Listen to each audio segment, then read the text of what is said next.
I have a copy of the album Jinx by Crumb, which, to my knowledge, I don't think I've ever listened to. But It's I like will that you now. had it there, just curated for the sake of gathering dust digitally. Well,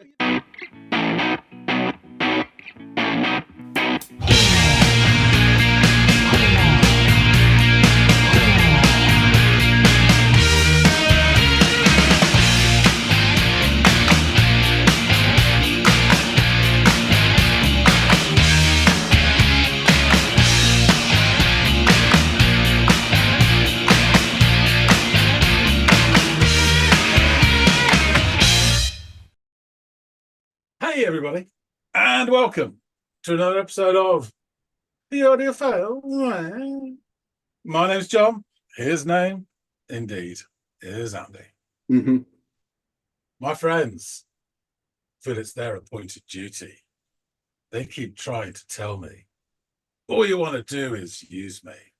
Oh, but my answer, yeah, to all that use me stuff, I, is I want to spread the news that if it feels this good getting used, oh, you just keep on using me until you use me up. More on that later. But first, the serious business of music appreciation, volume 2, syllabus 3. Andy, what have you got for us? I have a band called Crumb and a track by them called Locket. So I'm Well, good imagining. for you. Yeah, well, end scene. There we are. That's the So I assume none of this rings any bells with you. No, I don't think so. No. Okay, cool. Well, I'd be super interested then knowing that you're flying blind, what you have to make of this upon your first listen. So please endeavor to give it just that and then come back and let me know what you think, man. Roger, Roger.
That was a hell of an intro, wasn't it? So, what's that? That keyboard, I think, is it a Rhodes piano? It was like really tentative at the start, and then like the bass and the drums come in, it seemed to bolster its confidence, and away it went. There was horns, and then this like synth that kind of melded into the horns and gave these sort of screeches that were almost kind of reminded me of the sort of the horn sounds you get in Bernard Herrmann's Taxi Driver soundtrack. It just did. And it all culminates into this sort of crash. And then it's almost like thunder. And the Rhodes piano sounded like echoey, like it was a memory almost. And then we're into this. Very interesting start.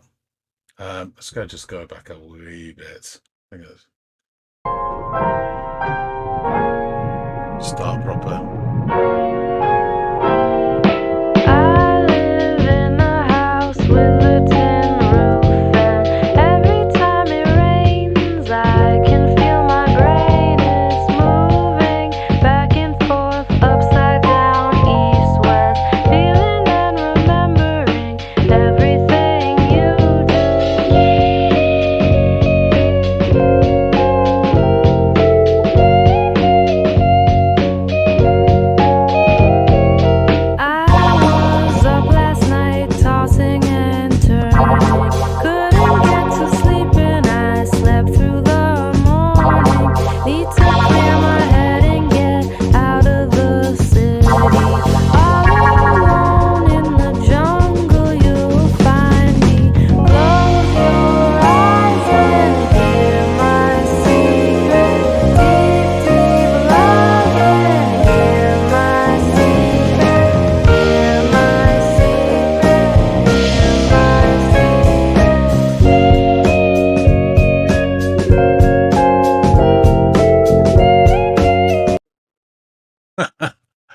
That's really interesting. So her voice, it's kind of reminded me of Zoe Deschanel a bit.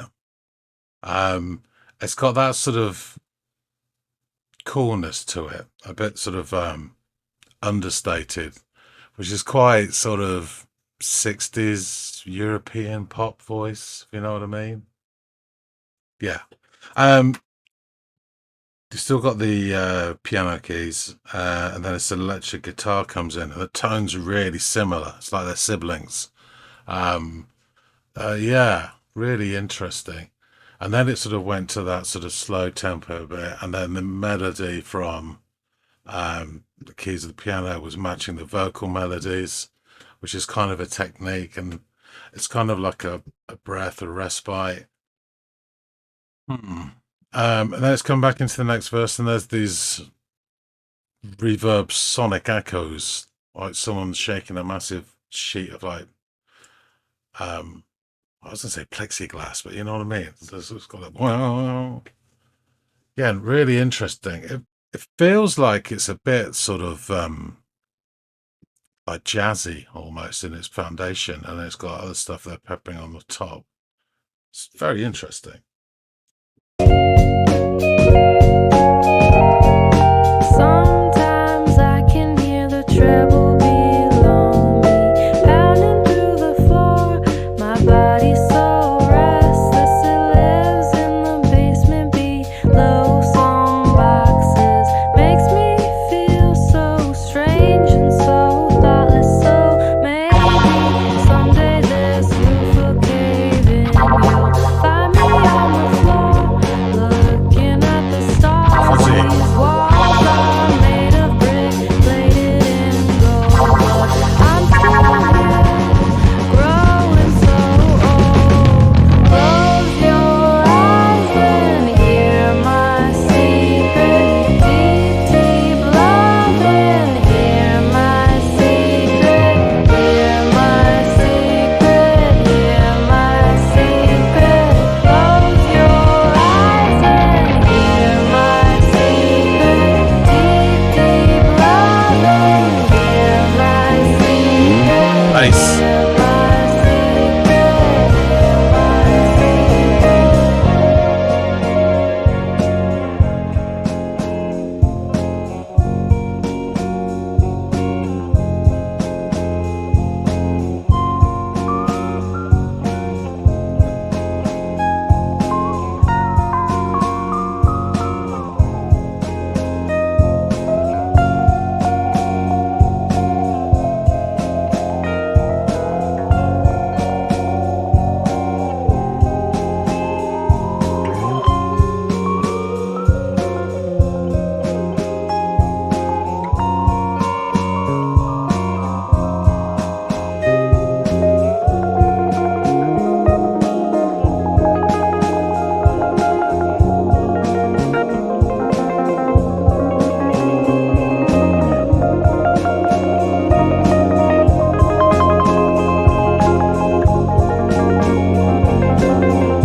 Interesting.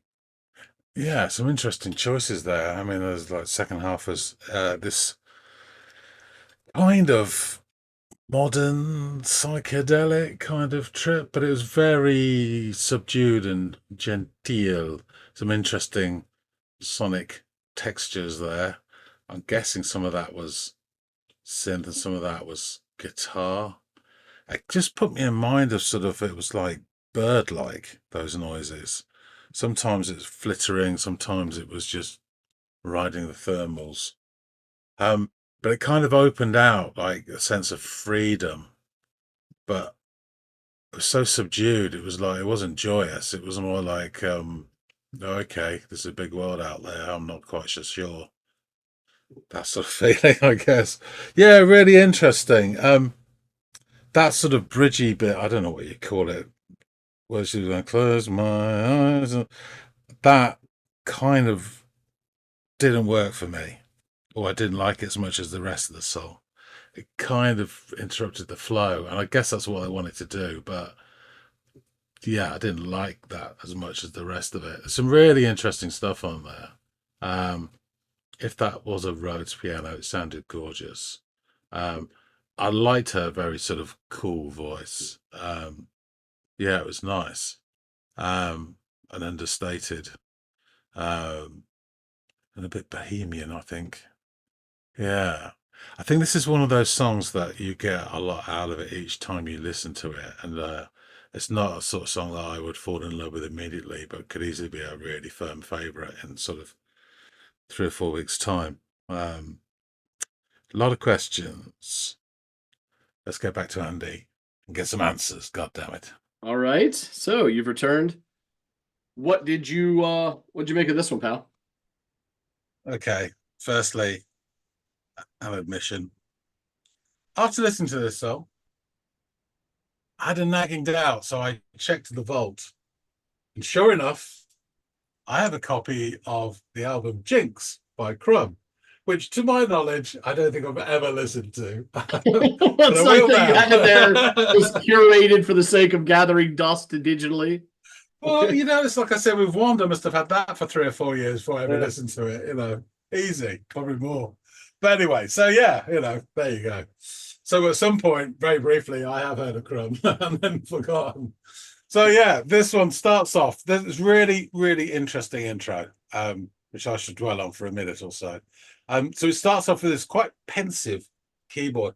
I don't know why, but I think is it a Rhodes piano? It has that sound to it, which is quite unique. Yeah. Well, no, it is unique. It's not quite. There's no quantifier when it comes to uniqueness.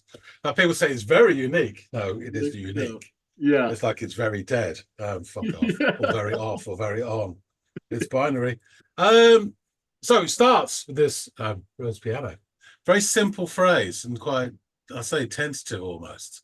And then this sort of jazzy beat and horns join it, and it seems to bolster its nerve, and it gets a bit more confident, and then it starts increasing in tempo and fortitude and resolve probably as well.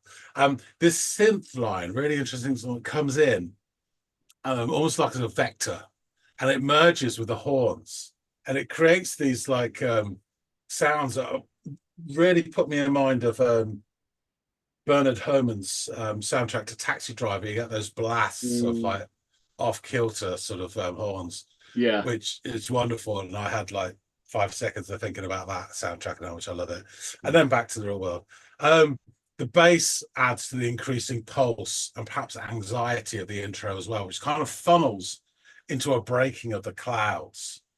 And then you get this echoing version of the piano, which is almost like a fading memory, and it continues over rumbles of thunder. And then the drums start and the song starts properly. As an intro, it is quite some intro, and it's really interesting and has nothing to do with what follows, but I really liked it. It really sort of grasped my attention, and all sorts of things and questions and things going on. So yeah, as I say, the drums start, immediately followed by the female vocals. And I caught the odd line, but the first bit at the start sort of really arrested me, and then made me think, and that's probably because I was thinking too much. I didn't catch the rest of the lyrics. But it says, I live in a house with a tin roof, and so every time it rains, I can feel my brain, I think it says. Her vocals reminded me of Zooey Deschanel, particularly her kind of karaoke voice that she does in the films like Yes Man and stuff. Yeah. They have that sort of understated quality that's quite I want to say flat, but do you know what I mean? It's quite that sort of European 60s sort of vocal, where the variations are really subtle, and as such, it kind of draws you in to hear the variations rather than letting it blast over you like Joplin would or whatever. Yeah, You know, it's a right. different, but it's really quite engaging as well. You know, and I do like. I listen to. I've got for some reason I've got a couple of the She and Him albums, the Zoe Deschanel of them. They're all right, you know, but they have that sort of aesthetic to it. It's quite nice. So at this point, the rhythm section is quite functional. And over it is this bright keyboard. And then this sing-song guitar, which is very similar in tone to the keyboard, which is quite nice. They're almost like siblings. She's all rambles along. I believe we get the next verse or the next part, or stanza, whatever you want to call it, because there's not really anything in between. You get this reverb guitar chords that ring out like sonic, like sonar waves bouncing. Or I said in the reaction, it's like a big sheet of like those. I want to call it like plexiglass, but like plastic, where it's like a wobble board almost. And it's doing that, which is really nice. The drums start to pick up, and then at this point, I'm starting to feel it's quite jazz based almost. It's like a jazzy feel or undertow to it. So sure enough, as soon as I'm thinking that, we get one of these sections where the tempo changes and she sings Close Your Eyes. And as she does, the keys mimic the vocal melody. It's quite a tried and tested technique, as it were. But then the bass awakes from its semi-stupor and then starts wandering around like a mutt that's been let off its leash. And as she sings sort of Hear My Secret, it grows again. And the guitar takes on the melody for a couple of bars, and then we're into the next verse.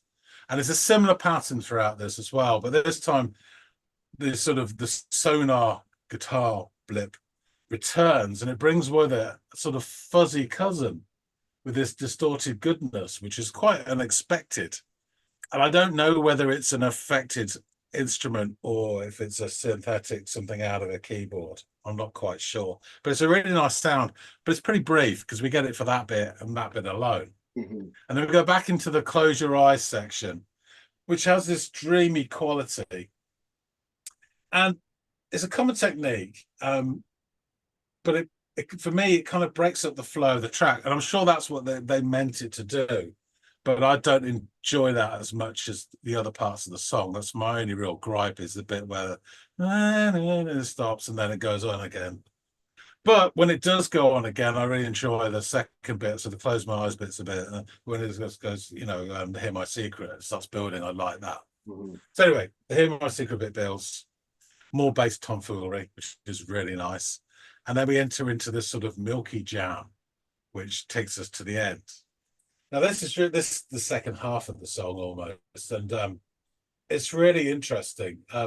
They kind of build a low-key psychedelic landscape with synth lines as clouds, and then the guitar and the keys are flittering, and then riding the thermals like birds looking for somewhere to roost. And she does some interesting stuff.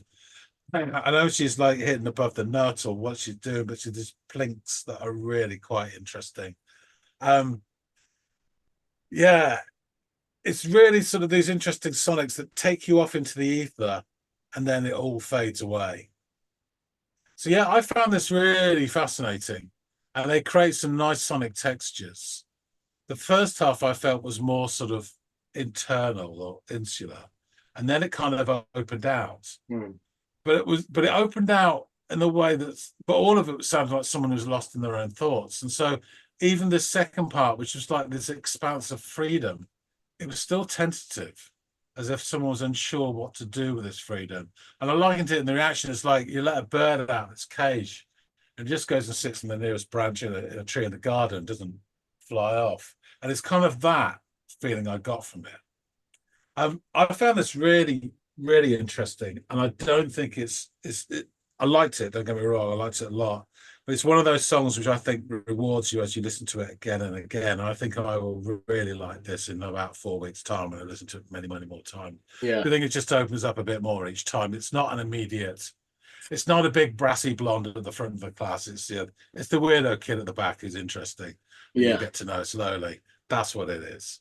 Yeah. So yeah, interestingly, I think their starting point is definitely jazz based, definitely, and the way they sort of freeformed it, and it put me in mind of another band which I don't know if you're familiar with, called the Sea and Cake.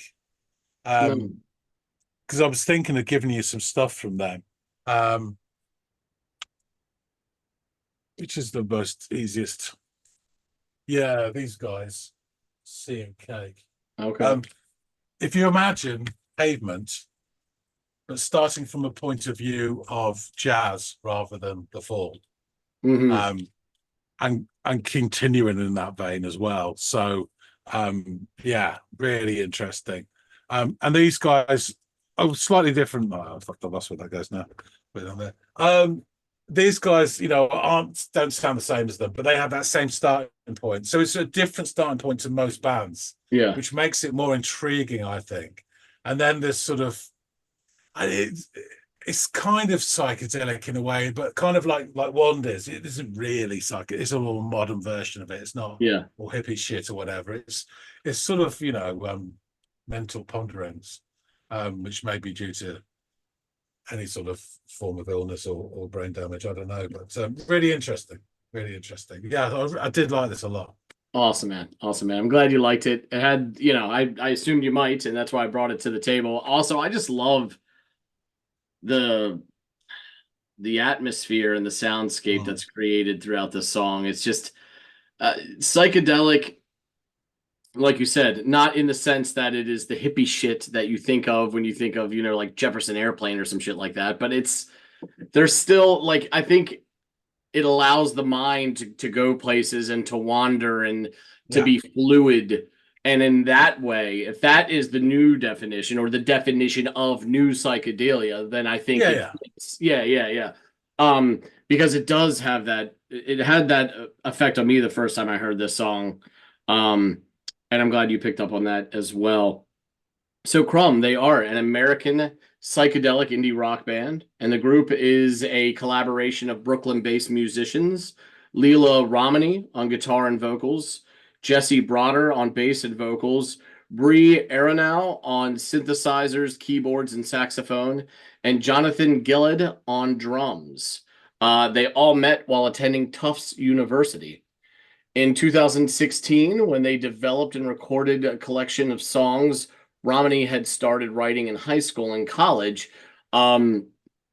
they decided that they wanted to take, now that they had taken sort of the bare bones that she had provided and built on it, they wanted to take it places and kind of push it out there. So the collaboration resulted in the band's first 2 EPs, which were Crumb in 2016 and Locket in 2017, the latter of which was released while the band was split between Boston and New York. So sometimes you'll see them labeled as a Brooklyn-based band. Sometimes you'll see them labeled as a Boston-based band. They sort of are fluid between those two cities. Both EPs were independently released with limited vinyl runs and cassettes released by independent record label Citrus City Records. Crumb went on to release their debut full-length album Jinx, which you mentioned earlier, on June 14th, 2019. The album received positive reviews from music critics. On March 10th, 2021, the band released Trophy, the first single since 2019. And their second full-length album, Ice Melt, was released on April 30th, 2021. On March 24th, the band announced their next album, Amama, and released the single of the same name. And the second single that they released from that album was called The Bug, and that came out on April 24th. Indie Current described Crumb's sound on Locket as psychedelic slacker rock. Paste Magazine called their sound a meld of 60s psych, loose jazz, and freeform indie rock into a soothing pop amalgamation. Others have described them as psychedelic, jazzy, lo-fi dream pop. I think you just about named all of those subgenres when you were going through your experience. Joseph Barnes reviews the album for Post Trash and had this to say. Crumb has accomplished excellence on Locket because of its sonic content as well as the group's ability to draw from their emotional well and project it in a transparent and honest way. The EP relocates the listener's headspace to match the lyricism as well as the tonality. In that place, they're shown feelings of detachment, melancholia, nostalgia, and uncertainty. Crumb uses these emotions as a playground for building tone.